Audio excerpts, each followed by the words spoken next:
I will praise you. Lord, I will serve you. Lord, I will honor and adore you. Lord, I will praise you. Lord, I will serve you. Lord, I will honor and adore you. Some people, this is the day. This is the day that the Lord has made. We will rejoice in every day. We will receive all His promises. So let's rejoice and offer all the praise, all the praise. Lord, I will praise you. Lord, I will serve you. Adore you. Lord, I will praise you. Lord, I will serve you. Lord, I will honor and adore you. Lord, I will praise you. Lord, I will serve you. Lord, I will honor and adore you. Lord, I will praise you. Lord, I will serve you. Lord, I will honor and adore you. For the last time, this is the day. This is the day.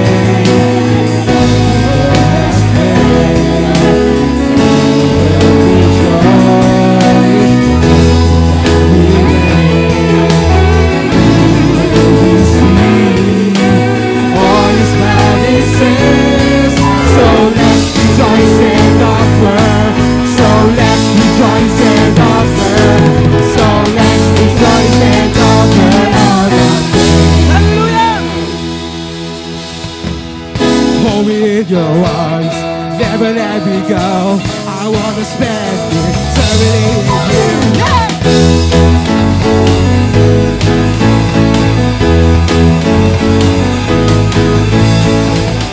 I stand before you, Lord, and give you all my praise. Your love is all I need. Jesus, you're all I need.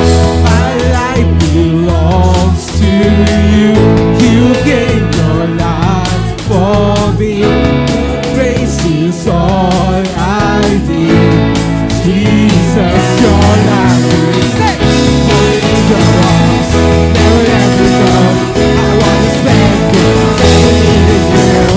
Now that you're here, everything is different, everything is so different, Lord. No, I'm not the same, my life will change. I want to be with you, I want to be with you. These are us, we got it.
your arms, never let me go. I wanna spend eternity.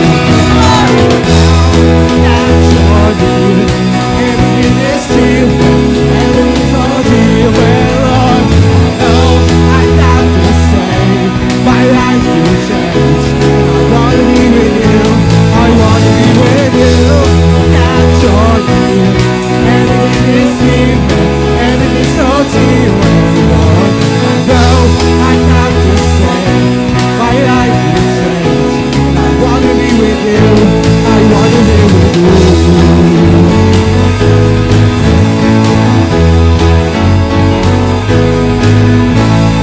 Bigyan natin pa ng malakas na parang pastor. Hallelujah!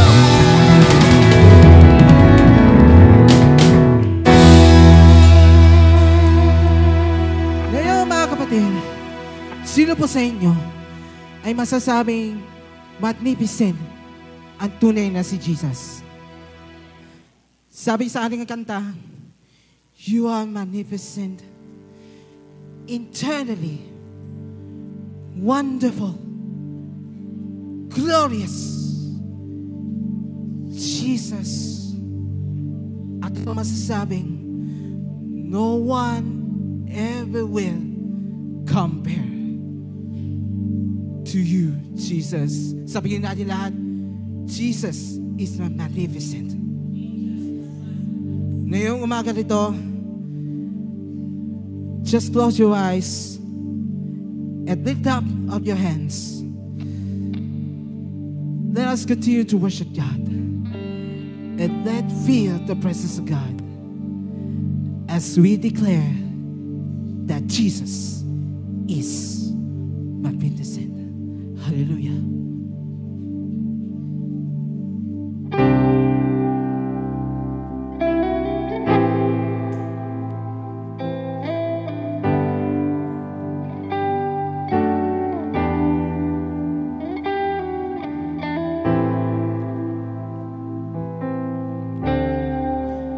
Who compares to you?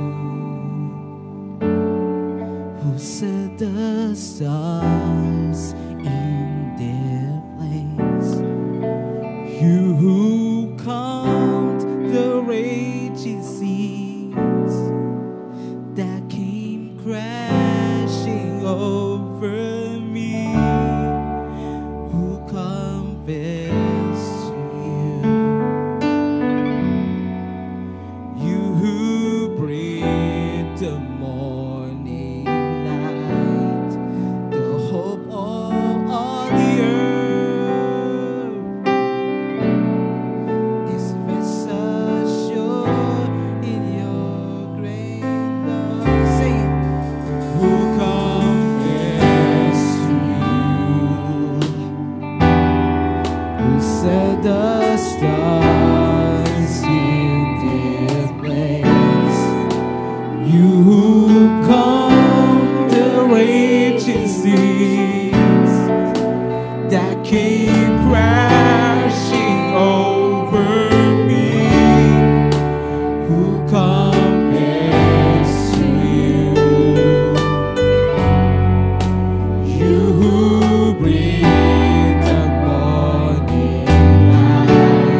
Isa pa, sabihin mo na lakas ng boses mo yung tinig.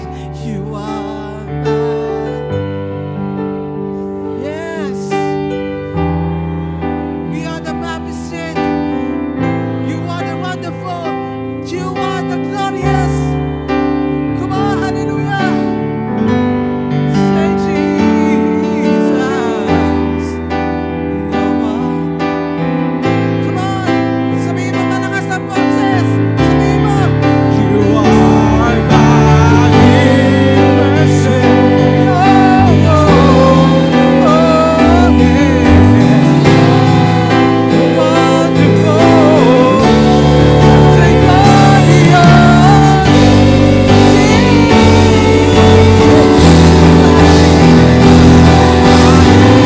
Come on, church. Come say it, come on.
Salamat, Father God, dahil ginising mo pong muli ang buhay ng bawat isa at nakarating po kami ng ligtas sa iyong bahay-sambahan. Sa oras na ito, Father God, maraming salamat po sa presensya mo, Father God.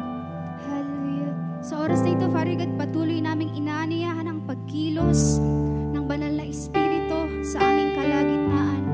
Buksan po ang aming mga puso't isipan sa aming mapapakinggang salita mo, Father God. At maitanim po ito sa aming mga puso at ito po ay aming maisapamuhay in Jesus' name. In Jesus' name. And Father God, gayon din po sa maghahayag ng inyong salita, ikaw po ang siyang makita sa kanyang buhay at i-anoint niyo po siya, Father God. Masabi niya po kung ano ang gusto niyang masabi niya, Father God. Hallelujah.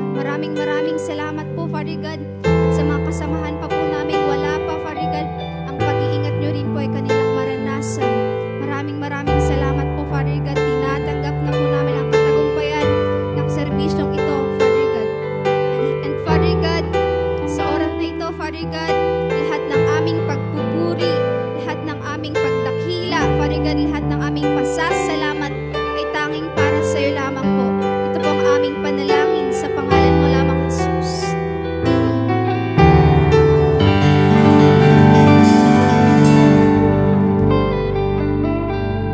Praise God! Bago tayo upo po at tuloy natin na ating kamay natin, i-welcome natin sa bawang isa. At tayo na ba, kabayan? Nasa welcome, Jesus, si Adon Pagkat.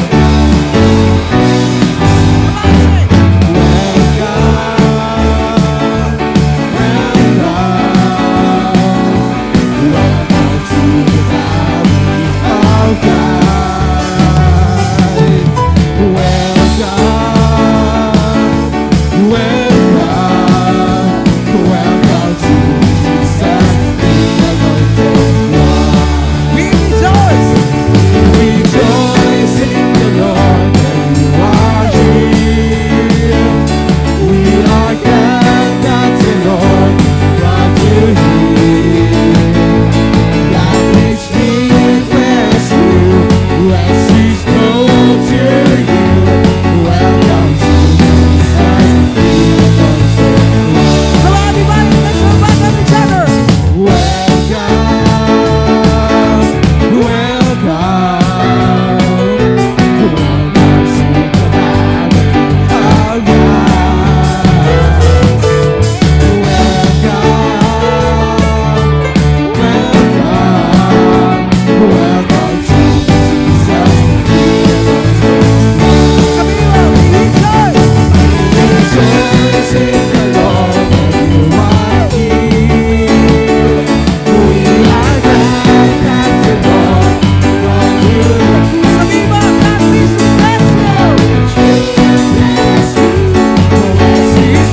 Praise the Lord. Hallelujah. Pwede ba natin bigyan ng malakas na palakpak ang ating Diyos na buhay? Yung malakas na palakpak na may kasama sigaw na hallelujah! Come on, shout hallelujah! God is good. And all the time, praise God. Sabi mo nga sa iyong katabi, ako'y nagagalak at nakasama kita ngayon. O, sa kabila naman, sabi mo, ako'y nagagalak at nakasama din kita ngayon. Lahat nga po na nagagalak sa araw na ito ay pumalakpak na malakas sa ating Diyos na buhay. Praise God. Let's declare Luke chapter 4 verse 18 up to 19. 1, 2, 3, go!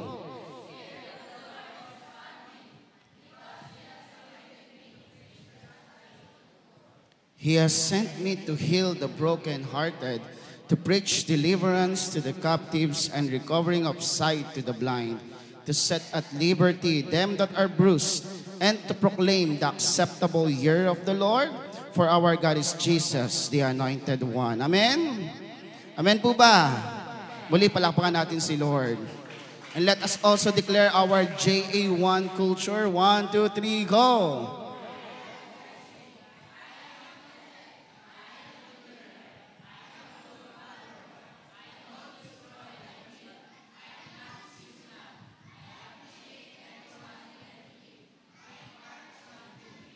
I'm in partnership with Christ and I'm not extreme.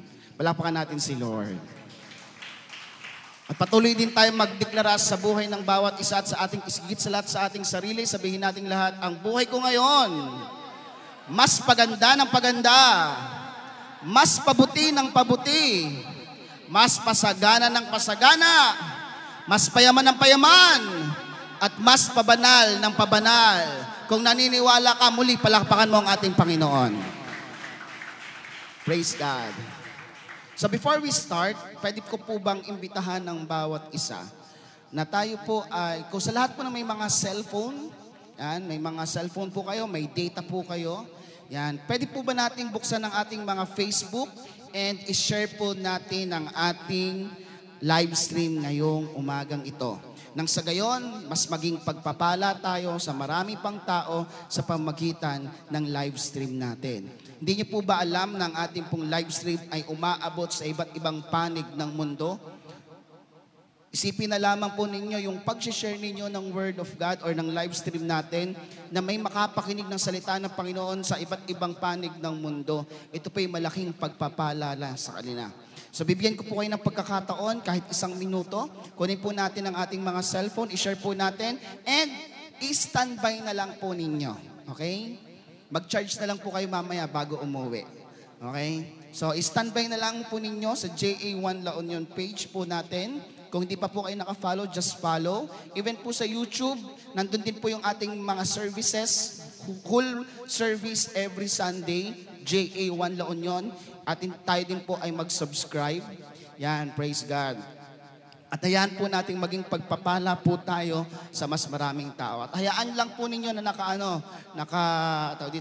naka-standby ang inyong yan. Parang katulad po sa akin, naka-standby lang po ako. Kahit walang sound, patayin nyo lang yung sound. Okay, nang sa gayon, mas marami po tayong engagement, marami pong viewers, and kapag nakita nila na mas maraming viewers, mas maiengganyo sila at makukurious sila sa ating, yan, praise God, meron na tayong 16,000 viewers. So keep it up.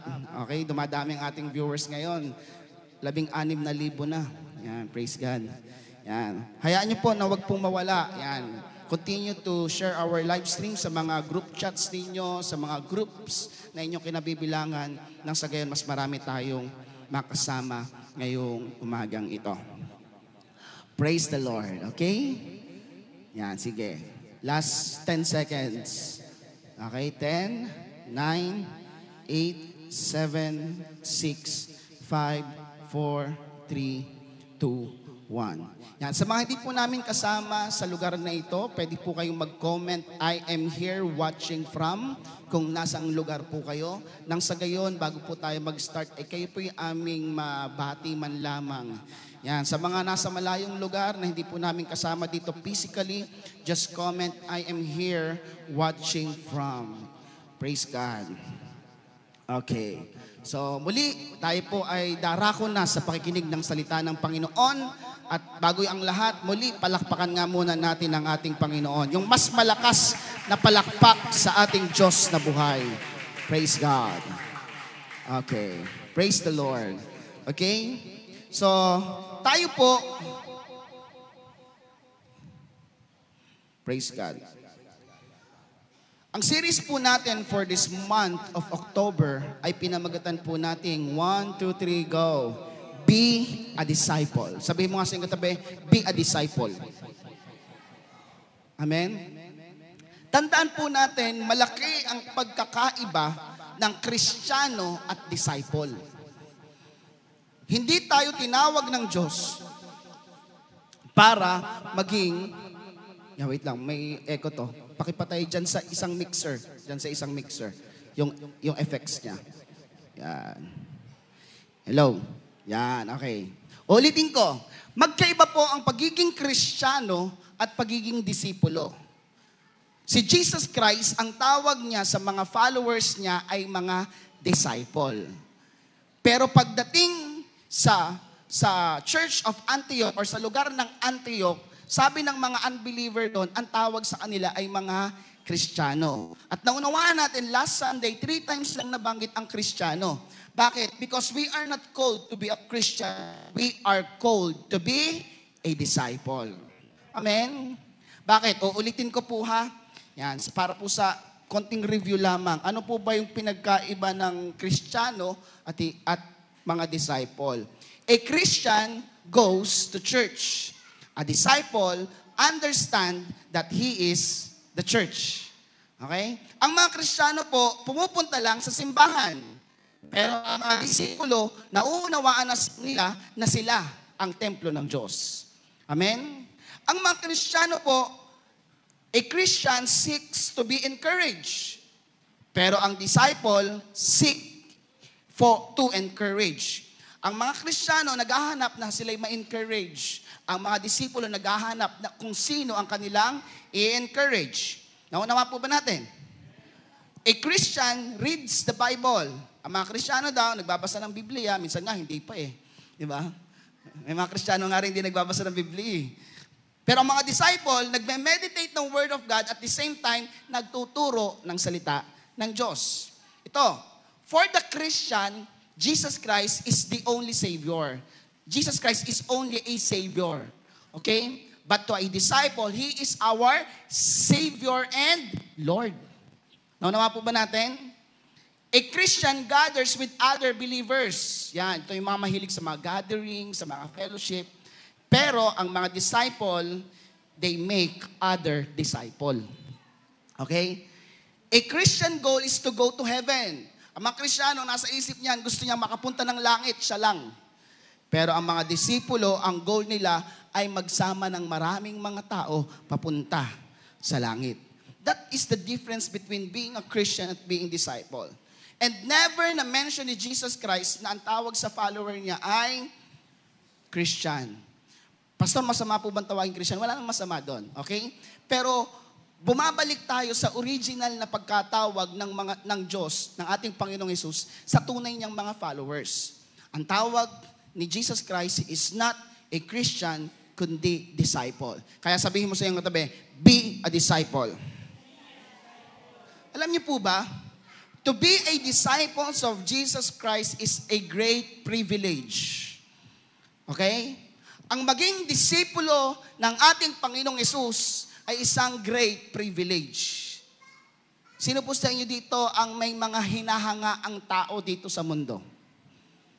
Taas nga po ang kamay, yung may mga hinahanga ang tao dito sa mundo. Wala. Wala kayong mga... Kasi pastor, pagka may hinahangaan, baka ako'y masabihang may idolatry. Wala naman po akong idol. Aminin man natin sa hindi, may mga tao tayong hinahangaan. And to be their follower is a great privilege. Sino po sa inyo dito ang hinahangaan niya si ano? Sino ba mga sikat ngayon? Mga BTS. Sikat pa ba yan? Yan, si Nicole. Diba? For example, nabigyan ka ng pagkakataon maging follower ni BTS. Hindi lang yung follower sa Facebook, kundi talagang nakakasama mo siya. Di ba? Hindi mo na palalagpasin yung pagkakataon na yon. Amen? Nagigets ba natin? And ito napakatindi. We are a disciple of our Lord Jesus Christ. He is the creator of all. Kaya ang pagiging isang disipulo ay napakalaking pribilehiyo. Amen? Hindi ito kabigatan. Maraming mga tao ayaw nilang maging Kristiyano or maging disipulo kasi ang nasa isip nila maraming bawal. Nung kayong mga unbeliever pa, pansinin ninyo, bakit ayaw nyong maging Kristiyano? Kasi ang daming bawal. Sabi ko nga, dito sa church na to walang bawal. Ay, talaga po, pastor. Yes, walang bawal, pero may masama. Amen? Sabi nga po sa Bible, lahat ay pwede nating gawin, pero hindi lahat ay makaka-benefit sa atin. Amen? Ito ba'y makakabuti sa atin? Kasi we have the freedom. Isa sa ibinigay sa atin ng Panginoon na hindi niya ipinagkait sa atin ay magkaroon tayo ng tinatawag na freedom. Free will. May nagtanong sa akin, sabi niya, Pastor, bakit kaya ganito?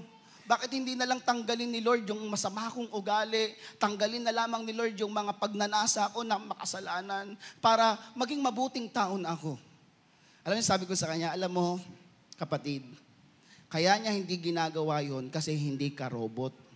Gusto ng Diyos na magdesisyon ka na ipatanggal ito sa Diyos. Amen? Amen po ba?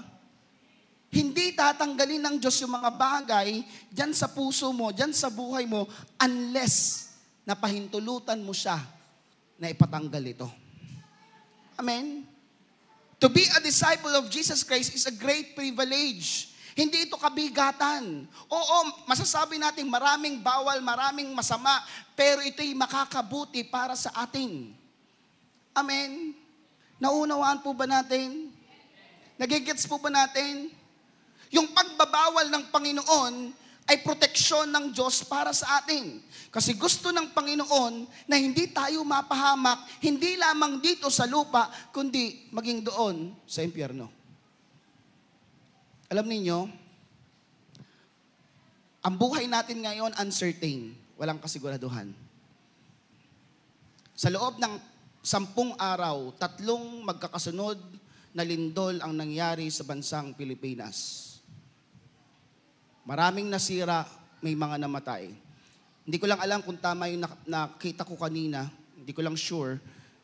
Kanina or kahagabi yata, 3 a.m., may lindol na naman yata ang nangyari. Hindi ko lang sure to ha, i-ano niyo ako, sa Bulacan. Hindi ko alam. Okay? May nakita ko kanina 7+ yata. Hindi ko lang sure kung yun ay totoong talagang balita. Pero isipin na lang natin yung primary na lang nang nangyari. Dito sa Cebu, dito sa Pugo, La Union, even tayo, naramdaman din ninyo. Sino nakaramdam ng lindol? Kami, ramdam na ramdam namin dito. Ako pala, ramdam na ramdam ko. Ewan ko lang sa mga kasama ko dito. Kasi nakahiga ako, ramdam ko, yung katawan ko, gumano, no? Lakas, nasa third floor kami eh. Kaya ramdam na ramdam namin, gumano, sabi ko, biglang napatayo ako. Pagka umano na to, kakatok na ako sa kabila. Para makalabas na kami. Then, biglang tumigil naman. Praise God, hindi tayo... Mabiyaya ang La Union. Amen? Mabiyaya. Hindi ko sinasabi hindi mabiyaya yung iba, pero sinasabi ko, mapalad tayo mga taga La Union. Amen? Pero tulad na sinasabi ko, ang buhay is uncertain. Hindi natin alam. Mamaya, natutulog ka lang, biglang may mangyayaring hindi natin inaasahan. Diba? Isipin natin yung nangyari sa Cebu. Isipin natin yung nangyari sa Davao. Diba? Ang Davao, as of now yata, may mga aftershocks pa. Diba? Kahapon, kagabi, binalita na naman, meron na naman ulit sa Davao ulit. Diba? Kalilindol lang, lumindol na naman. Kita natin sa balita kung ano nangyayari. Diba? Ito ay palatandaan na sinasabi sa atin ng Panginoon na wala kang ibang maaasahan sa mundong ito kundi ang Diyos lang. At itong tanong, natitiyak mo ba na kung mawawala ka sa oras na ito, sa langit ka pupunta?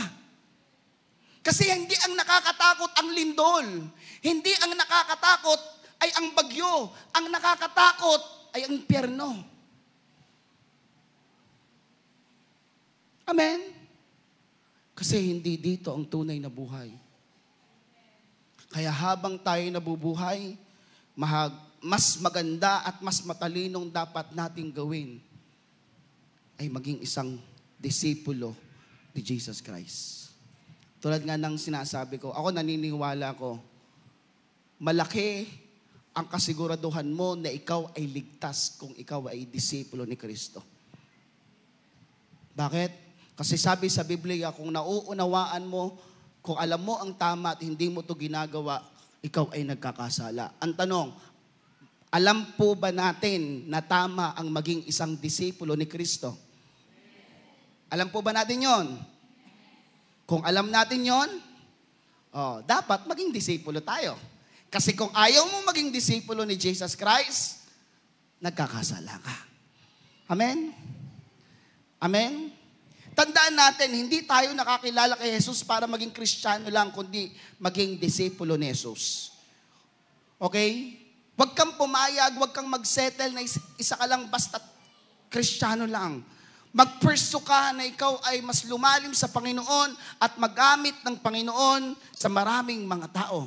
To be a disciple of Jesus Christ. Alam niyo, maraming mga tao sa panahon natin ngayon, ang mahalaga nananampalataya naman ako kay Lord.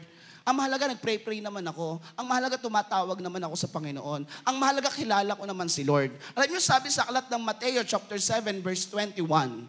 Basahin nga po natin ito lahat para magkaroon tayo ng kaunawaan. Mateo chapter 7, verse 21. 1, 2, 3, go. Hindi lahat ng tumatawag sa akin, Panginoon, Panginoon, ay papasok sa kaharian ng langit, kundi ang mga tao lamang na sumusunod sa kalooban ng aking Ama na nasa langit. Kahit tumawag ka ng tumawag sa Panginoon, kahit sinasabi mong kilala mo si Lord, kahit sinasabi mong nananampalataya ka sa Panginoon, kung hindi ka naman sumusunod sa kalooban ng Ama natin na nasa langit, hindi tayo maliligtas. Amen?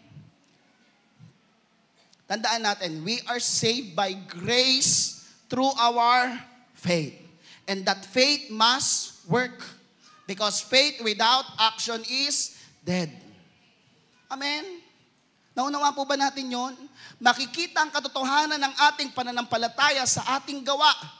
Kaya nga sabi ni Apostle ni Santiago, ipakita mo sa akin ang iyong pananampalataya na walang kalakip na gawa at ipapakita ko naman sa iyo sa pamamagitan ng aking gawa ang aking pananampalataya.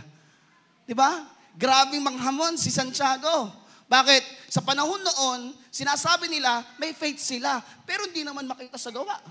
Kaya hinamon niya ang mga tao doon, ipakita nyo nga sa akin yung pananampalataya ninyong walang kalakip na gawa at ipapakita ko naman sa inyo ngayon sa pamamagitan ng aking gawa ang aking pananampalataya.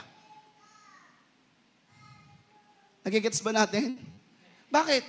Even si Satan naniniwalang may Diyos.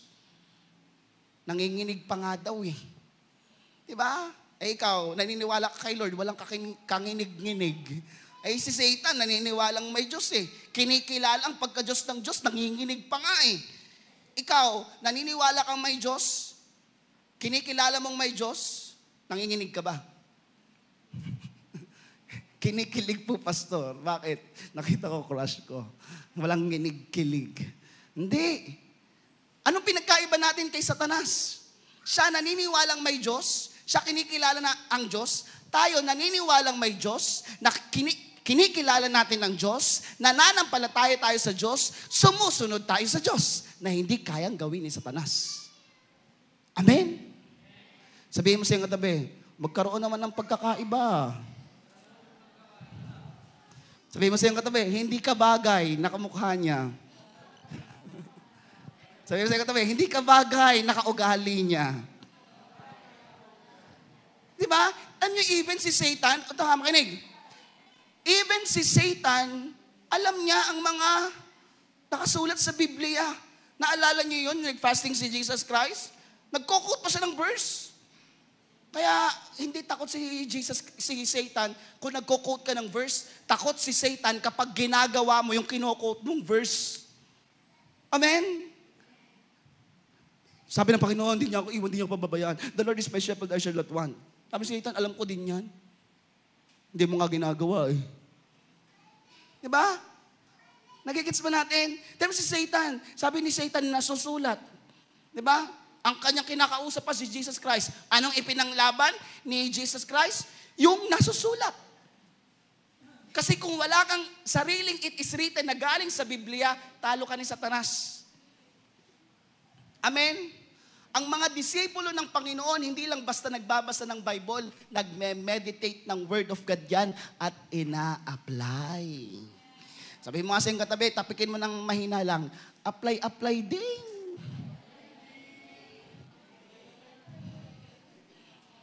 Okay, ngayon, darako na po tayo sa ating pinaka-topic. Sino po sa inyo dito masasabi niyang disipulo siya ni Jesus Christ? Taas sa kamay! Yung isa pang kamay! At pumalakpak sa ating Panginoon. Okay. Almost lahat naman ay tumaas ng kamay. Ngayon, i-assess natin kung talagang disipulo tayo ng Panginoon. Okay? Assess natin. Pag-uusapan po natin ngayong umagang ito ay pinamagatan kong signs that you are a disciple of Jesus. Yan. Ano ba ang palatandaan na talagang totoo kang disipulo ng Panginoon? Ang dali kasing sabihin na, Pastor, ako po'y disipulo ni Jesus Christ. Bakit? Kasi po, nagsimba ako. Kasi po, nasa ministry ako. Kasi po, ganito po ako. Hindi. Hindi naman yan nakasulat sa Bible para masabing disipulo ka. At yun ang pag-uusapan natin ngayon. Yung nakasulat sa Biblia para mapatunayan mo na ikaw ay disipulo ng Panginoon. Handa na po ba tayo? Handa na po ba tayo? Number 1, you abide to His Word. In John chapter 8, verse 31, sabi dito, if you abide in my word, you are truly my disciple. Okay? Nakita niyo ba yung word na abide? Okay? Pag sinabing abide, it means to remain. It means to hold fast. It means to continue. Okay? Kailangan na nanatili ka.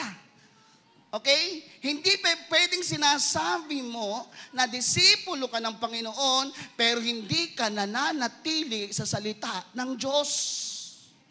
Hindi ka nagpapatuloy sa salita ng Diyos. Hindi mo pinangahawakan ng salita ng Diyos.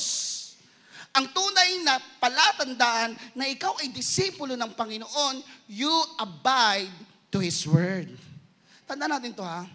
Being a disciple is not a one-time event, but a continuous, faithful relationship with Jesus' teachings. Hindi yan yung pagtananggap mo si Jesus Christ bilang Panginoon at tagapagligtas mo, disciple ka na, hindi. Dadaan ka sa proseso hanggang sa makita mo yung sarili mo na sumusunod ka na kay Kristo. Amen? It is not a one-time event. It is a continuous, faithful relationship with Jesus Christ. With His teaching. Amen? Kasi ito lagi ko sinasabi sa inyo. Hindi mo pwedeng paghiwalayin si Jesus Christ, ang Diyos, at ang salita ng Diyos. Kung sinasabi mong mahal mo ang Diyos, dapat mahal mo ang salita ng Diyos. Because sabi sa Bible, si Jesus Christ ay Diyos. In the beginning was the Word, and the Word was with God, and the Word was God. Amen? He lived among us. Naunawaan ba natin? So it is not a one-time event na ikaw ay tumanggap kay Jesus Christ, okay na yun. No. Being a disciple is not a one-time event. It is a continuous, faithful relationship with Jesus' teaching. Amen? Pag sinabing truly, napansin ba natin yon? If you abide in my word, you are truly. So, ibig sabihin, may tatlong category. Okay? May tatlong category. Isang unbeliever. Okay? Pangalawa, untruly or not authentic. At ang pangatlo, truly disciple. Okay? Nagigets ba natin? Tatlo yan. Nasaan ka ba? Ikaw ba yung hindi tunay? O ikaw yung talagang, hindi talaga disciple ni Lord? Hindi disciple ni Lord, hindi tunay na disciple ni Lord, o tunay na disciple ni Lord. Nasaan ka? Amen? Nagigets ba natin? Pag sinabing truly means really. Pag sinabing truly, authentic. Take note of this. Ang mga taong in love sa salita ng Diyos at pinangahawakan ito, sila ang mga totoong disciple ni Lord. Amen? Amen ba? Hindi mo kasi pwedeng sabihin in love ka kay Lord pero hindi ka in love sa Kanyang Word. Di ba? Ako, marami akong kilalang mga tao, pag kinausap mo yan, puro God yan. Pero tanungin mo, nagbabasa ka ng Biblia? Hindi. Sabihin mo, tanungin mo, nananampalataya ka ba kay Lord? Naniniwala ka ba kay Lord? Oo. Nagbabasa ka ba ng Biblia? Hindi. Kasi hindi ka totoong disipulo ng Panginoon kung yung pagbabasa pa nga lamang, hindi na pagme-meditate muna, yung pagbabasa pa nga lamang, kinatatamaran mo na. Tapos sasabihin mong disciple ka ni Lord, parang may mali. Sabihin mo kasi yung katabi, tanungin mo yung katabi mo, nagbabasa ka ba ng Bible? Tanong mo yung katabi, gaano kadalas? Tanongin mo yung katabi mo, nagpe-Facebook ka ba? Ilang oras? Tinahin nyo ha, tingin sa akin lahat. Ang Bible, ang tawag sa Bible is Book of Instruction before leaving earth. It is a book. Ano ang pinantapat ng mundo?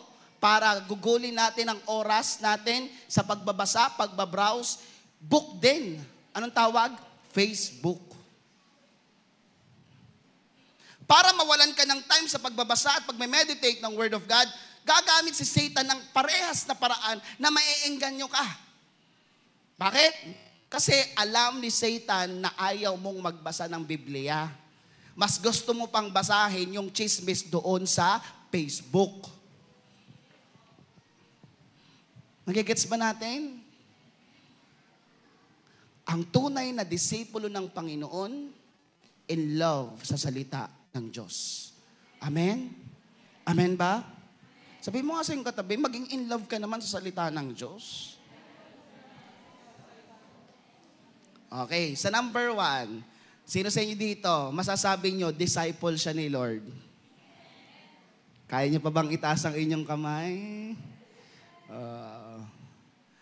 Di ba? Akala ko ano lang, yung nagsisimba lang, yung nananampalataya lang, yung nasa ministry lang, okay na yon, disciple ng Lord. Hindi. Kasi biblical tayo. Wala kasing sinabi sa Bible na kapag nagsimba ka, disciple ka na. Walang sinabi sa Bible na umattend ka ng church or mag-ministry ka, disciple ka na. Malinaw ang mga nakasulat sa Biblia kung paano natin ma-prove na tayo ay disipulo ng Panginoon. Number 2, ito na ang pinakamahirap sa lahat. Handa na ba kayo? Tanungin mo muna yung katabi mo, handa ka na ba?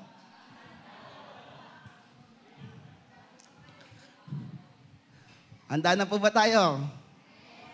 Alam nyo, grabe, no? Being a disciple of Jesus Christ is a great privilege. But it cost. Yung cost nito ay napakatindi. Hindi ito basta-basta. Okay? Handa na ba kayo? Pakilagay, number 2.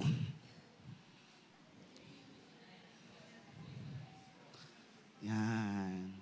Willing to deny himself and take up his cross. Sa aklat ng Luke chapter 9, in the book of Luke chapter 9 verse 23, then he said to them all, whoever wants to be my disciple must deny themselves and take up their cross daily and follow me. Ay, ganun. Deny himself. Ano bang ibig sabihin pag sinabing deny themselves? This involves setting aside one's own will. Pakilagay. Yan. Deny themselves, this involves setting aside one's own will, desire, and selfish ambition to prioritize God's will. Amen? Pag sinabi mong dinideny mo yung sarili mo, kaya mong iset aside yung kagustuhan mo, yung desire mo, yung pangarap mo, yung ambisyon mo, para lamang i-prioritize ang kalooban ng Diyos sa buhay mo. Amen? Kaya mo bang gawin yon para maging disipulo ni Jesus Christ? Alam niyo po ba, ang inyo pong pastor, mataas po ang pangarap ko sa aking sarili. Alam niyo po ba ang pangarap ko? Gusto ko pong maging scientist. At ang gusto ko pong gawin, sana, kung ako'y naging scientist, ay makagawa po ako ng tinatawag na time machine. Okay? Inspired by Doraemon. Mahilig po kasi ako nung bata. Sino po nakakilala kay Doraemon? Yan. Mahilig po akong nung bata, manood ng Doraemon. Biriin mo, doon sa kanyang, sa kanyang desk, sa kanyang drawer, papasok ka lang, pwede kang pumunta sa previous na year or pati sa future. Makikita mo kung sinong mapapang-asawa mo, magiging buhay mo, mababalikan mo yung nakaraan mo. Di ba? Kaya sabi ko, gusto kong maging scientist. Possible kayong magawa yun. Then dumating yung time, medyo bumaba yung pangarap ko kasi sabi ko, parang imposible ko namang magawa yun. Kasi kung magiging scientist ako, yun lang talagang gusto kong gawin. Parang mahirap. Kaya, nangarap ulit ako, ang gusto ko maging computer specialist. Bakit? Ang plano ko, gusto kong manghak ng mga computer. Yan, para yumaman. Di ba? Lahat ng mga bank account makukuha. Di ba? Para yumaman. Pero sabi ko, masama yun. Wag na lang. Then, nangarap ulit ako. Ang next na pangarap ko, maging graphic designer. Yan naman. Para naman makapag-design ako. And praise God, yun yung aking naging parang kurso, naging inline. And nung nasa Tagudin pa ako, nagagamit ko yung aking skills pagdating sa pagdi-design. Even nga ngayon, kahit pa paano, nakakapag-design pa rin ako. Pero sabi ko, ilang beses akong tumanggi sa panawagan at tawag ng Diyos sa akin. Ilang beses. Bakit? Mas gusto ko kasing sundin yung gusto ko kaysa yung gusto ng Diyos. Sabi ko nga sa inyo, 3 beses akong tumakbo sa pagkakatawag ko kay Lord. At lagi ang takbuhan ko'y saan? Sa Batangas. Bakit? Comfort zone ko yun eh. Yun yung comfort zone ko. Okay? Pero hindi. Tinawag ako bilang maging disipulo. Tinawag ako para maging lingkod ng Diyos. And praise be to God, ako ay naging isang pastor. Mas mataas pala ang pagkakatawag ko. Amen? Alam niyo ba, ang pagiging isang pastor, pagiging isang disipulo ng Panginoon ay isang mataas na pagkakatawag. Bakit? Ang isinasalba mo buhay at ang ating ibinibigay sa pamamagitan ng ating Panginoong Hesus ay buhay na walang hanggan. Ang pulis, kaya niyang iligtas ang ating buhay. Ang mga doktor, kaya niyang iligtas ang ating buhay. Pero tayong mga lingkod ng Diyos, sa biyaya ng Panginoon, kaya nating ipakita at ipakilala sa kanila kung sino ang nagbibigay ng buhay na walang hanggan.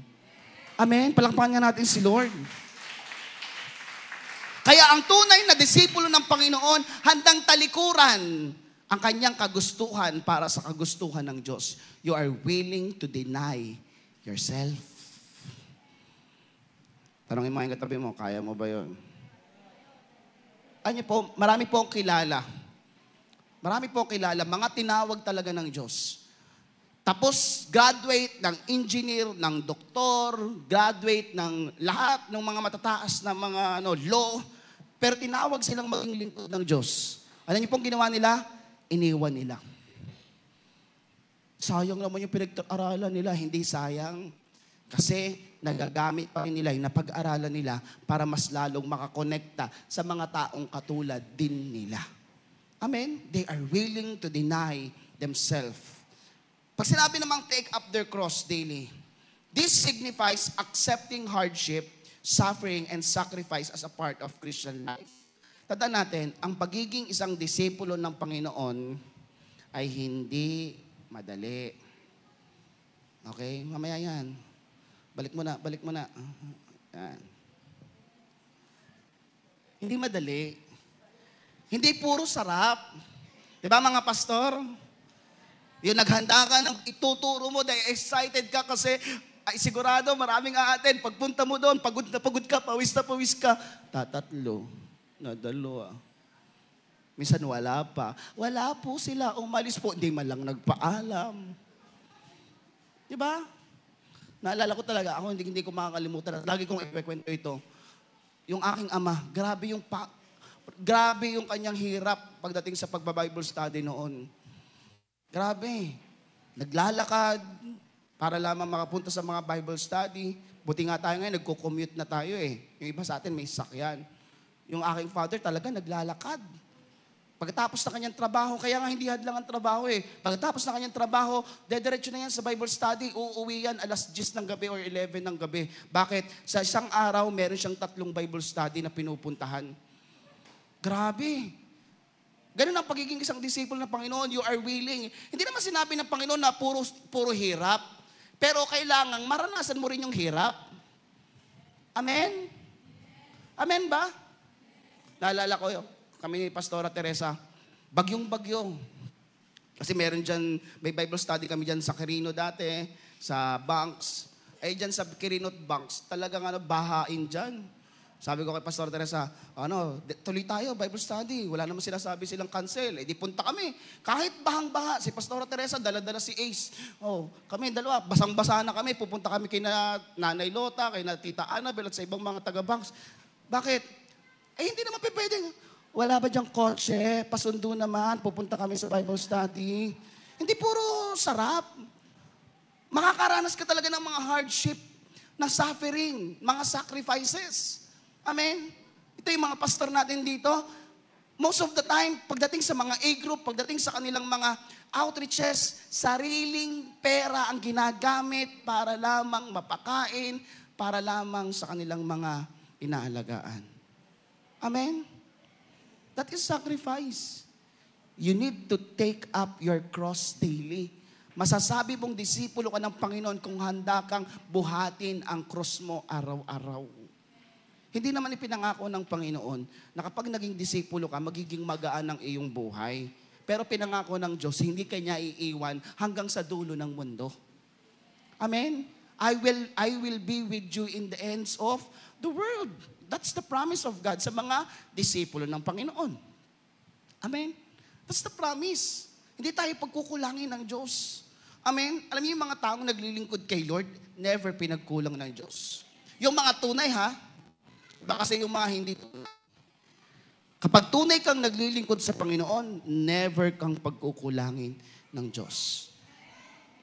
Kasi alam niyo po ba, yan, ilagay mo na, being a disciple of Jesus Christ is being selfless. Yung kahit mawalan ka na, kahit maubusan ka na, kahit yung para na lang sa'yo, ibibigay mo pa para sa iba. Kaya ba natin gawin yun? Diba? That is a sign of being a true disciple of Jesus Christ. You are willing to sacrifice. Yung isusubo mo na lang, yung ikakain mo na lang, ibibigay mo pa sa iba. That is a sign na ikaw ay disciple ng Panginoon. You are willing to endure hardship. You are willing to endure suffering. Praise be to God nga, hindi tayo katulad ng mga disipulo sa panahon noon. Naalala niyo si Apostol Pablo? Pinagbabato, hinulog sa bangin. Diba? Grabe, tinorture. Gusto niyo ba ng ganon? Na hardship, na suffering? Hindi. Ayaw natin noon. Gusto niyo? Gusto niyo maranasan? Huwag naman sana. Diba? Huwag naman sana. Bakit? Kasi kung tunay kang disipulo ng Panginoon, kaya mong i-deny ang sarili mong kagustuhan, masunod lamang si Kristo, at kaya mong buhatin ang iyong cross araw-araw. Willing to sacrifice, willing to endure hardship and suffering, alang-alang sa ating Panginoong Hesus. Amen? Amen po ba? Tarong mga katabi mo, handa ka pa bang maging disipulo ni Jesus? O, anong sagot? Nagtanong lang din, ano? Hindi siya sagot. Tanong lang din. Okay, number 3. Sign that we are a disciple of Jesus Christ. Number 3, 1, 2, 3, go. Loving one another. Sabi mo sa iyong katabi, I love you with the love of the Lord. In John chapter 13, verse 34 up to 35, sabi ni Jesus, let me give you a new command. Love one another in the same way I loved you. You love one another. This is how everyone will recognize that you are my disciple when they see the love you have for each other. Amen? Yung taong hindi minamahal ang kanyang kapwa ay hindi totoong disipulo ng Diyos. Naalala ko yung pamangkin ni Pastora DJ. May kwento ko lang. Nung tinanong sila nung bata, sabi nung magulang, sino ba nagtanong Pastora DJ? Ikaw o si mama niya? Sabi nung papa niya, ikaw ano, hindi ko lang sabihin yung pangalan. Yung panganay, anong gusto mo? Gusto ko pong maging doktor. Ay, teacher. Teacher, para po makaturo po ako sa aking mga kapwa. Praise God. Ganda, no? Yung isa naman, yung pangalawa, ikaw naman, anong gusto mo? Gusto ko po na maging doktor para makatulong at makapagpagaling din po ako sa aking kapwa. Sabi naman ng, ikaw naman bunso, ano ang gusto mo paglaki mo? Ako po, alam ko na po ang gusto ko. Gusto ko pong maging kapwa. Yan. Gusto daw niya maging kapwa. Yung mabebenepisyohan siya. So anyways, ito, kung gusto mo na maging tunay na disipulo ng Panginoon, dapat minamahal mo ang iyong, wag lang ikaw ang maging kapwa. Ikaw lang yung gusto mong minamahal. Mahalin mo rin ang iyong kapwa. Ipakita mo ang pagmamahal mo sa iyong kapwa. Kasi sabi dito ni Jesus Christ, this is how everyone will recognize that you are my disciple. Gusto mo bang mahalata ng ibang tao na ikaw ay disipulo ni Jesus Christ? Ipakita mo sa pamagitan ng pagmamahal. Amen? Amen ba? The defining characteristic that will make people recognize Jesus' follower is love. Hindi pagiging mabait, kundi pag-ibig. Pag sinabing pag-ibig, you accept them for who they are. You don't judge them. You don't condemn them. Amen? Nagigets po ba natin? Handa kang tanggapin sila kahit sino pa sila. Hindi tayo yung mga taong mapanghusga, especially sa mga unbelievers. Amen? Amen po ba? Alam niyo po, sa panahon natin ngayon, bakit maraming mga unbelievers ang parang hindi nila gustong pumasok sa mga church or sa mga simbahan? Kasi they don't feel that they are accepted. Nung pagpasok pa lang sa simbahan ng isang unbeliever, tapos tinginan yung mga taong nasa church, mula ulo hanggang paa, mula paa hanggang ulo, sinundan hanggang makaupo, at tinitigan pa. Yung pagtingin mo pa lamang, mapanghusga na eh. Tapos kakalabit ka pa, sino yun? Di ba? Sa halip na nung nakita mong bago, nilapitan mo agad, hello, kamusta? Welcome po sa church. Ganon ba tayo pag nakakita ng bago?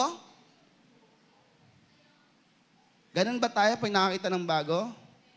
O pag may nakakita tayong bago, uy, bago. Palayo ka. Tayo ang mag-entertain sa mga bago. Hindi dapat tayo yung pa-special. Let's treat them special because they are special in the sight of God. Because the defining characteristic that will make people recognize Jesus' follower is love. Iparamdam natin yung pagmamahal. Alam niyo, one sign that you love other people if you accept them for who they are. Amen? kung paano ka tinanggap ni Jesus Christ sa kabila ng iyong kasalanan, sa kabila ng iyong karumihan, ganun mo din tanggapin ang tao or ang iyong kapwa. Amen? Amen po ba? Kung paano magmahal si Jesus, ganun din dapat tayong magmahal katulad niya upang makita nila na totoong tagasunod tayo ni Jesus. Amen? Huwag niyong hayaang maging allergic sila sa mga Kristiyano. Bagkos, hayaan natin na sila ay talagang maging yung gusto nilang lumapit sa atin. Bakit? Because we believe that God is the only way para magkaroon sila ng bagong buhay. Amen? Number 4. 5 lang ito. Number 4, 1, 2, 3, go. Ready to give up everything. Ito po ang isa sa pinakamahirap na kailangan gawin ng mga tunay na disipulo ng Panginoon. Yung handa kang give up lahat. Kaya mo ba? Tanungin mo yung katabi mo, kaya mo bang i-give up? Sabi po sa aklat ng Luke chapter 14, verse 33. Okay. Basahin po natin, Luke chapter 14, verse 33.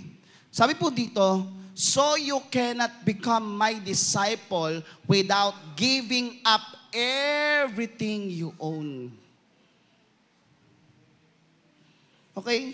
Hindi ka pwedeng maging disipulo ng Panginoon hanggat hindi mo kayang i-give up ang lahat sa iyo. Amen? Naunawaan po ba natin? Makinig po kayo sa akin. Makinig po kayo sa akin lahat. Sa iba pong salin, tingnan niyo po ito sa ibang salin. Simply put, if you are not willing to take what is dearest to you, yung mga pinakamahalaga sa iyo, whether plans, makinig, maging mga plano man yan, or tao man yan, and kiss it goodbye. Ano ibig sabihin ng kiss it goodbye? Yung magpapaalam ka sa kanya na wala nang balikan pa. Okay? Last na. Okay? Ano sabi dito? You can't be my disciple. Naunawaan ba natin? Nagigets ba natin? Pag sinabing giving up everything you own, it means total commitment. Sabihin natin lahat, total commitment. Total commitment. Yan. Pag sinabing total commitment, this is a call for complete and total commitment to Jesus where nothing is held back. Yung walang hold back. Kapag hinihingi na sa iyo ng Diyos yung bagay na yan, isuko mo yan, i-give up mo yan. Mapa-ugali man yan, mapa-ambisyon mo man yan, mapa-kasalanan man yan, mapa-tao man yan, i-give up mo yan. Kasi hindi ka pwedeng maging disipulo ng Panginoong Hesus kung hindi mo kayang i-give up yung mga yan. Amen? Naunawaan po ba natin? Sabi po nung isang taong lumapit kay Jesus Christ, ako po, handa po akong sumunod sa inyo. O sige, sunod ka sa akin. Saglit lang po. Ililibing ko lang po yung patay sa amin. Tapos sabi ni Jesus Christ, hayaan mo ang patay ang maglibing sa kanyang sarili. Tapos yung isa naman sabi niya, saglit lamang po, magpapaalam lang po ako sa aking mga kasama sa bahay. Alam ninyo, kung ikaw isusunod, nasa Panginoon, i-give up mo na lahat. Huwag ka nang magtira. Amen? Kasi ang pagsunod sa Panginoon ng buo, kailanman ay hinding-hindi mo pagsisisihan. Amen? Bakit may mga pangit na nangyayari sa buhay mo ngayon kahit ikaw ay isang Kristiyano na? Baka marami kang bagay na hindi pa nag-give up sa buhay mo. Amen? Amen?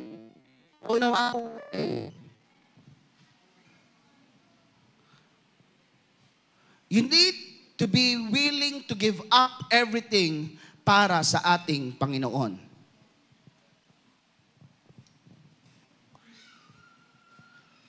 Kasi, Kung hindi mo handang i-give up ang lahat para sa Panginoon, you cannot be His disciple. Amen? Naunawaan ba natin? Palakpakan natin si Lord. Okay. Pakiayos ng tunog ng mic. Okay. Sabi dito, pag sinabing giving up everything, letting go of attachment. Yan. Letting go of attachment. It includes being willing to give up anything that would hinder one's faith, including material, possession, relationships, and future plans. Talagang iaalis mo yung attachment sa tao, sa bagay na yon, sa possession na yon, even sa iyong plano sa hinaharap. Okay? Be willing to give up and surrender all to Jesus. Maging handa ka na i-surrender ang lahat sa ating Panginoon. Amen? Amen ba? Palakpakan nga muna natin ang Panginoon. Praise God. Sabi mo nga sa iyo, be willing to surrender your life to Jesus. Patayin mo nga muna yung mic, yung dalawang wireless na hindi ginagamit. Yung dalawang wireless doon na receiver. Nagigets natin? Naunawa natin? Ito, last na tayo. Number 5.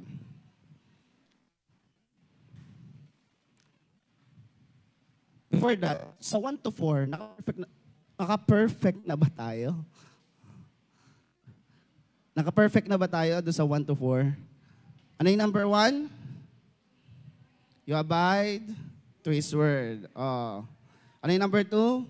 Willing to deny himself and take up his cross. Ano yung number 3? Loving one another. And number 4, ready to give up everything. Ito, last.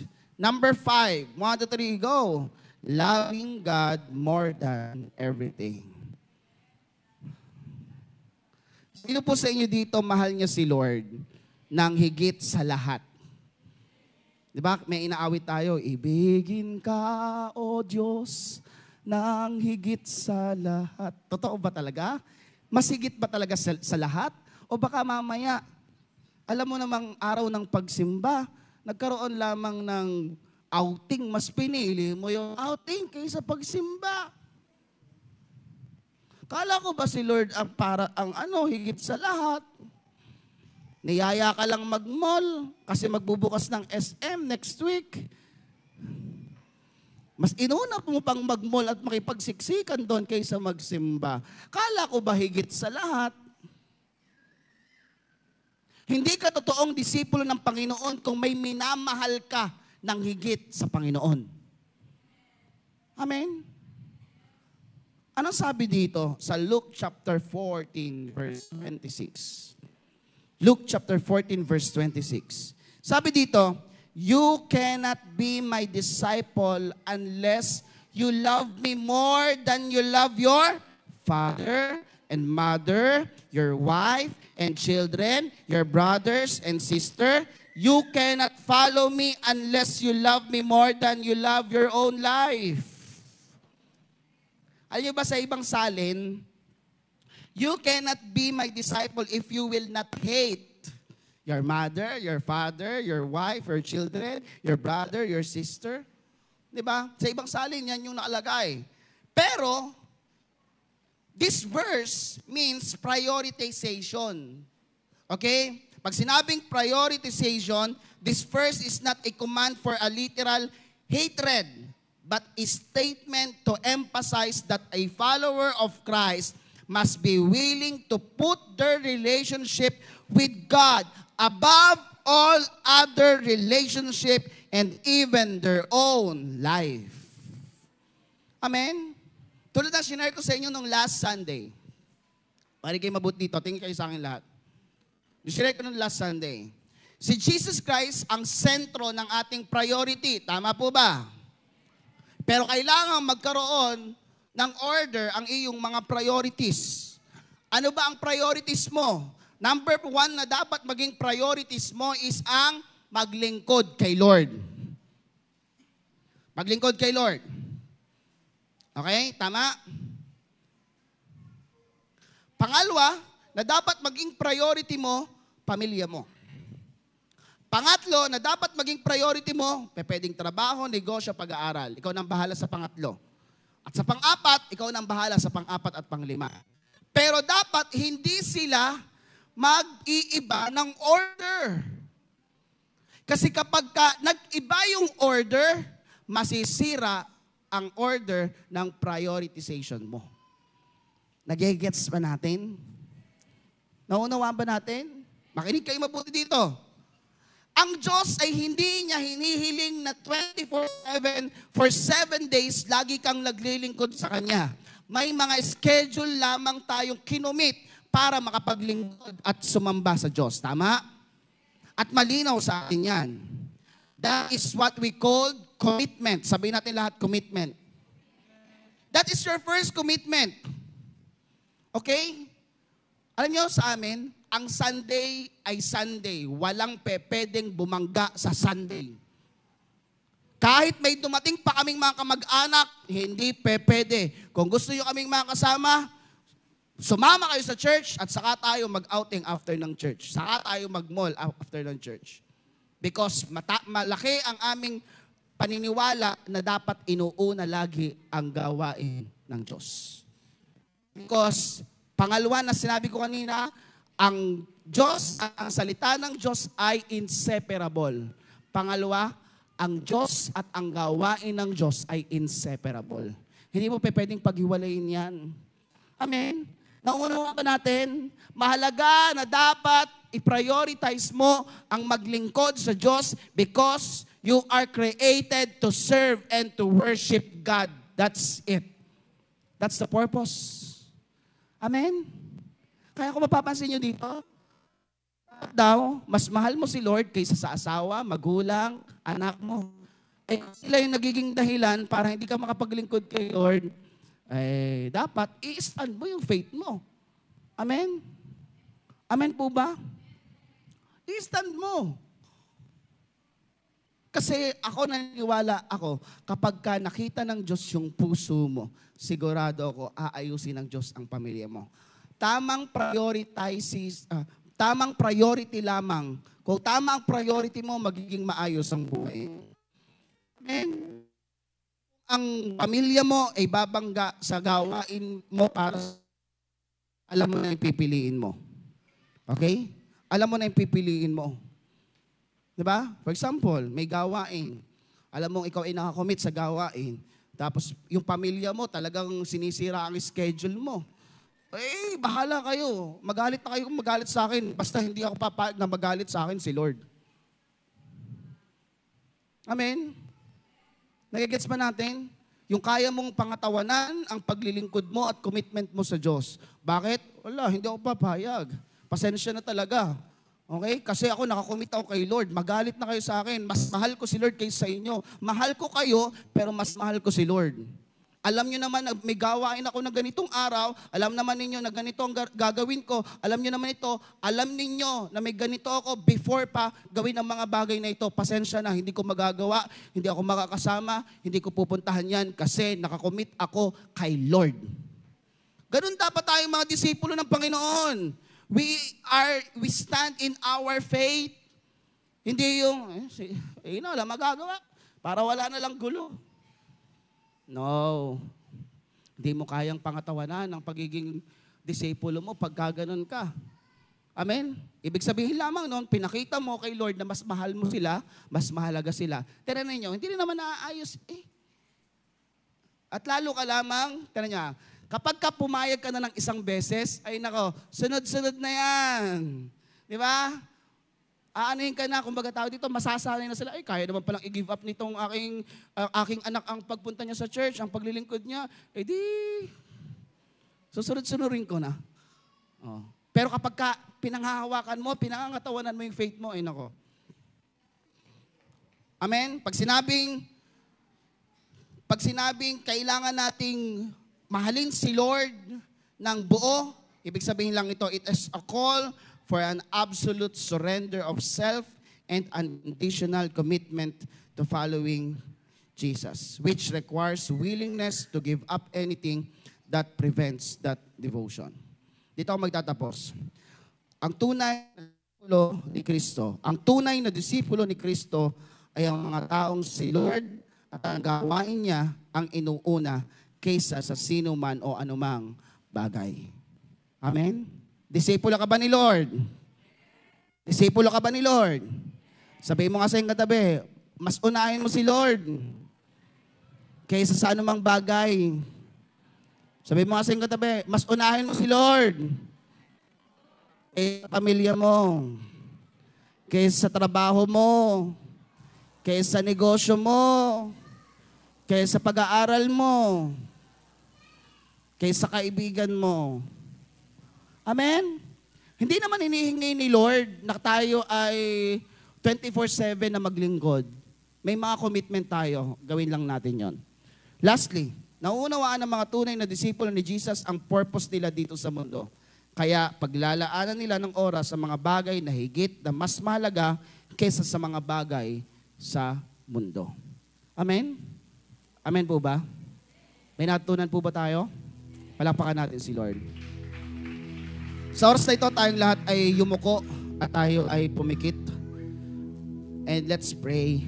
Hallelujah. Father God, we thank you for this morning. We thank you for your word. We thank you for reminding us na bilang mga disipulo ng Panginoon, ito yung mga senyales. Patawad kung naging confident kami na akala namin sapat na yung mga ginagawa namin para masabing kami po ay yung mga disipulo. And salamat kasi pinaunawa niyo po sa amin ngayong umagang ito. Ito yung mga senyales na kami totoong disipulo mo. Marami pong salamat. I pray na mga salita mo na aming napakinggan, ito po ay magrema sa aming mga puso't isipan at ito po ay may apply namin sa aming mga buhay.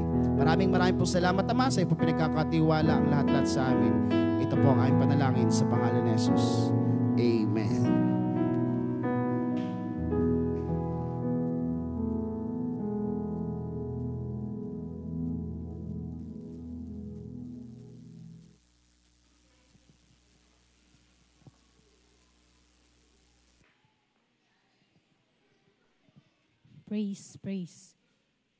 Praise God. Yan, so dako po tayo sa ating pagbibigay ng tithes and offering. Handa na po ba tayo makapagbigay ng tithes and offering? Amen po. Ayan, so pagbibigay po ng tithes and offering, ikaput handog, kung saan po, ibig sabihin po ay ikapu po, ito po yung pagbibigay ng bahagi po ng Diyos. Ibig sabihin po, para sa Diyos po talaga yon. At pagbibigay naman po, offering, ito po yung sariling pasya po natin. Amen po. Amen. Yan. So, kapag nagbigay po tayo ng ating tithes and offering, ito po ay nagpapakita ng ating obedience at pagmamahal sa Diyos. Dahil alam po natin na kapag tayo po ay nagbigay ng ating tithes and offering, ito po ay daan patungo sa blessings at protection po para po sa ating mga blessings. Amen po ba? Amen po? Palakpakan nga po natin si Lord. Ayan. Masaya po ba tayo makakapagbigay ngayon? Masaya po ba tayo makakapagbigay ngayon? Amen po. Palakpak nga po ulit para kay Lord. Kung masaya po tayo at excited tayo na makapagbigay ng ating tithes and offering. Praise God. Sa mga meron na pong tithes and meron na po ba mga envelope? Naka-ready na po ba ang ating tithes and offering? Ayan. Sa mga wala pa po, nandun po ang envelope na puti sa ushering. Ayan. Praise God. Sige po, 3 seconds. Praise God. Sige po, sa lahat po ng nakahanda na ang kanilang tithes and offering, atin pong itaas ito at ating pong ipanalangin. Hallelujah, Father God. Salamat po sa oras po na ito, Father God, na kami po ay dumako na naman po sa panibagong araw na kami po ay makakapagbigay ng aming tithes and offering. Dalangin po namin, Ama, na sa oras po na ito ay malugod po kayo, Father God, sa amin pong pagbibigay, Father God. In Jesus' name, dalangin po namin na sa lahat po ng malilikom sa oras po na ito, ay maging mabangong samyo po sa inyong paanan, Father God. Ang lahat po ng malilikom namin sa oras po na ito ay magamit lamang po sa gawain ninyo dito po sa inyong simbahan, Father God. Pagpalain niyo po ng higit at lubos-lubos ang makakabahagi sa pagbibigay sa oras po na ito. Maraming salamat, Ama. Ito po ang aming panalangin sa pangalan ni Jesus. Amen and amen. Sige po, pwede na pong makapagbigay ng tithes and offering sa box.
Praise God. So tayo po'y darako sa ating Holy Communion. Ito po'y ginagawa po natin sa pag-alaala sa ginawa ni Jesus Christ doon sa krus ng Kalbaryo. So every time po na tayo magpapartake ng Holy Communion, ito po ay ating seryosohin kasi ito po ay paraan para maipakita natin kung paano natin ina-appreciate ang sakripisyo ng ating Panginoong Hesus. Ating unat ang ating mga kamay sa elemento na ating gagamitin sa oras na ito. Hallelujah. Father God, maraming po salamat sa pagkakataong ito na kami po ay magpapartake ng Holy Communion. Dalayan ko po, Ama, ang binipisyo ng iyong dugot na iyong katawan ay ma-receive ng bawat isa. Maraming pong salamat. Ito po ang aming panalangin sa pangalan ni Jesus. Amen.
Natin ating mga tinapay at sabihin natin lahat, salamat Panginoon dahil po sa iyong katawan.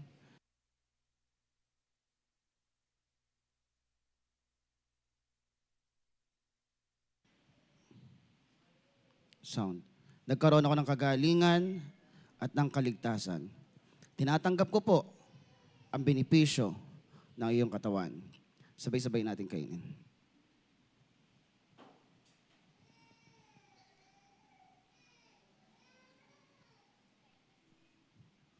Taas na natin mga saro, sabihin natin lahat, salamat Panginoon, dahil po sa iyong dugo, nagkaroon ako ng kalinisan at kapatawaran sa aking mga kasalanan.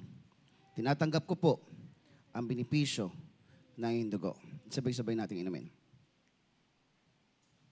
Praise the Lord. Makakaupo muna po tayo po'y darako sa ating announcement. Yan, may mga kukuha po ng inyong mga cup, so wag na po kayong aalis para mas maganda po.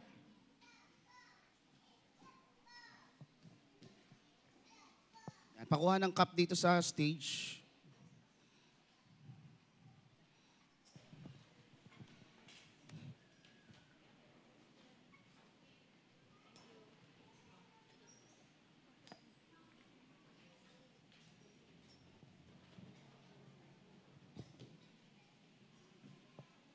Okay, announcement po. Yan, pumalakpak nga po yung handa na makinig ng announcement. Okay. So, announcement po tayo. Yan. So, mamaya po, may ganaping pong anointed professional. So, inimbitahan ko po ang bawat isa na kayo po idumalo ng ating anointed professional. 2:00 hanggang 3:00 po yon. Gayun din naman po ang ating po anointed seniors. Meron po silang ginaganap na gathering. 1 o'clock po hanggang sa mga susunod na mga oras. And every Thursday, meron pong ginaganap ditong youth gathering, 5:30 ng hapon. So, ina-encourage po ang lahat ng ages 16 to 22 years old. Yan, 16 to 22 years old.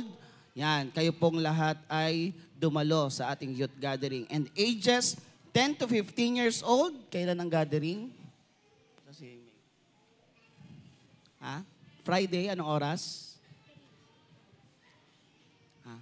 3 o'clock saan? Yan. So sa darating naman pong Friday, change location po ang mga ating youth ministry, 10 years old to 15 years old. Ito naman po yung gaganapin nila 3:00 po ng hapon sa May Plaza. Pwede po kayong mag-invite ng mga kakilala po ninyo. Okay? Para mas marami po ang makapakinig ng salita ng Panginoon. Amen? Amen po ba? Praise God. Ako po'y naniniwala na tayo pong lahat ay napagpala sa oras na ito at tayo po ay dumako sa ating victory proclamation.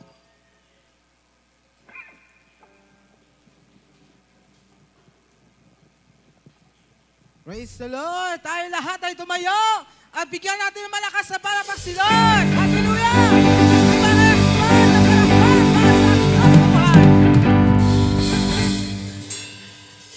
Sino ba sa inyo ang hinahanap niya ang Diyos? Amen. Patuloy natin ipahayag sa ating Diyos na buhay at ating ipahayag na siya lamang ang ating hinahanap. Amen! Hallelujah!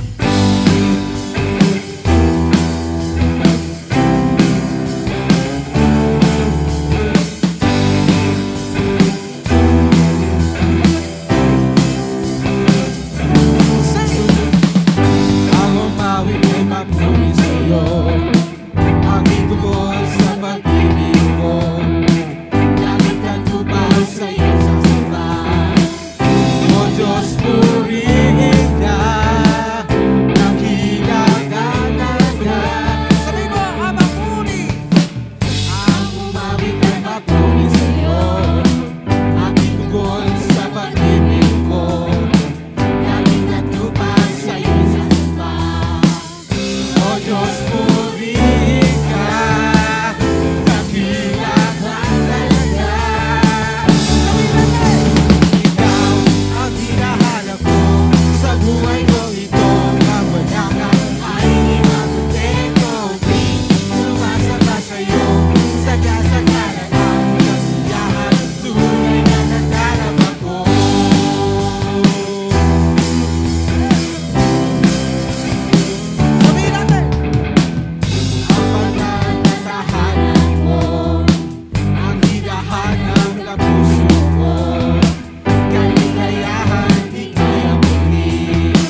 salamat po sa katagumpayan ng aming gawain ngayong umaga na ito.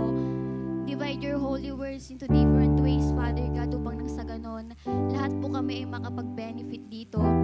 At hayaan po, Father God, na bago po kami lumabas sa lugar na ito, magkaroon po ang bawat isa ng eagerness at desire, not just to be an attendee, Father God, but to be a true disciple. In Jesus' name.